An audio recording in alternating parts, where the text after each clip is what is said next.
நீங்களும் இந்த மாதிரி கேக் போடணுமா? அப்போ நான் அதுக்கு எப்படி போடுறேன்னு ஸ்டெப் பை ஸ்டெப்பாக வீடியோ போடுறேன். மறக்காமல் வீடியோ பார்த்துக்கோங்க. ஓகேங்களா? அதுக்கு முன்னாடி நம்ம ஐடியா மறக்காமல் ஃபாலோ பண்ணிக்கோங்க.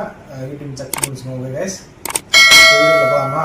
கற்றுக்கணும்னா பாருங்கள். நீங்களும் இந்த மாதிரி யூஸ் பண்ணலாம். சிம்பிள் தான் கேக் பண்ணுறது, இது பண்ணுறது. ஓகே ரைஸ், இந்த அளவுக்கு ரிஸ்க் இல்லை. வீடியோவில் போகலாம். ஃபஸ்ட் நம்ம லேயர் போட்டுக்கிட்டோம். ஓகேங்களா? இது சாக்லேட் ஃப்ளேவர் லேயர் போட்டிருக்கோம். ஓகேங்களா ரைஸ்? இப்போ நம்ம கட் பண்ணிக்கிறத அந்த கேக் பண்ணுறதுக்கு ஃபஸ்ட்டு நம்ம இந்த ஓரத்தில், ஓகேங்களா, இருங்க காட்டுறேன்.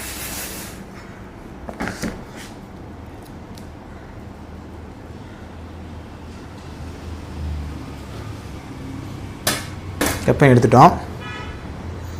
இந்த நம்ம இப்படி, ஓகேங்களா, இப்படி வைக்கிறதுக்கு ரொம்ப பெருசாக இருக்கும்.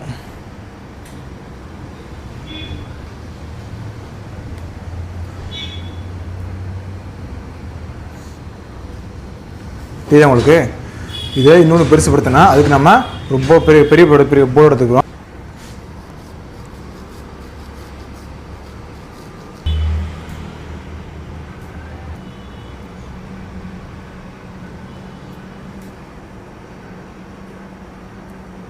இப்போ இந்த இடத்துல விட்டு போட்டுக்கிறோம். அப்படி இல்லைங்களா? கார் கொஞ்சம் சாயாக இருக்கும் பார்த்தீங்களா? அதுக்கு கரெக்டாக இந்த இடத்துல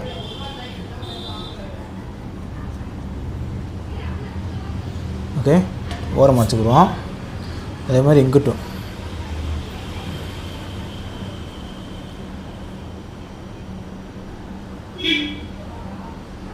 ஓகேங்களா? இப்போ நடுவில் கொஞ்சம் கேப் இருக்குது. ஓகேங்களா? இந்த கேப்பை ஃபுல் பண்ணணும்னா கொஞ்சம் இதை நேராக்கணும்.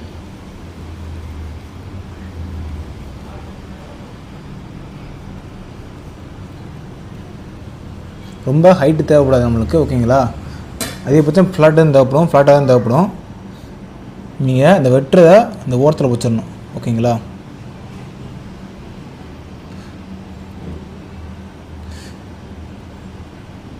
என்னடா கேக்கு வெட்டுறதை விட்டுருன்னு நினைக்காதீங்க கைஸ். இதே பண்ணுறது விட்டு அதிகபட்சம்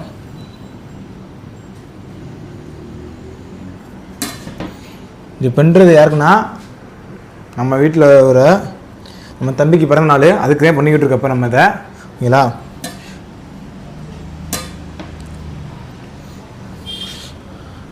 ரேஸ் கார் கொஞ்சம் முன்னாடி நீளமாக இருக்கணும். இது கொஞ்சம் குட்டியாக இருக்கனால அதை யோசிக்கிறோம். கொஞ்சம் ஒட்டு போட்டு தான் என்ன பண்ணுறோம். எதனாலனா இப்போ கேக் கார் கேக் வந்து கொஞ்சம் நீளமாக இருக்கு பண்ணிட்டு சுருக்கமாக இருக்குது. ஓகேங்களா? நீளமாக பண்ணுறோம். அது பெருசாக பண்ணியிருந்தால் கொஞ்சம் அளவுக்கு பெருசாக இருந்து நீளமாக கொடுத்துருக்கலாம். கேக்கை கொஞ்சம் சின்னதாக பண்ணுறதுனால கொஞ்சம் பெருசாக கொடுக்குறோம். ஓகேங்களா? பஸ் இந்த க்ரீம் கொடுத்துருது இந்த இதில்.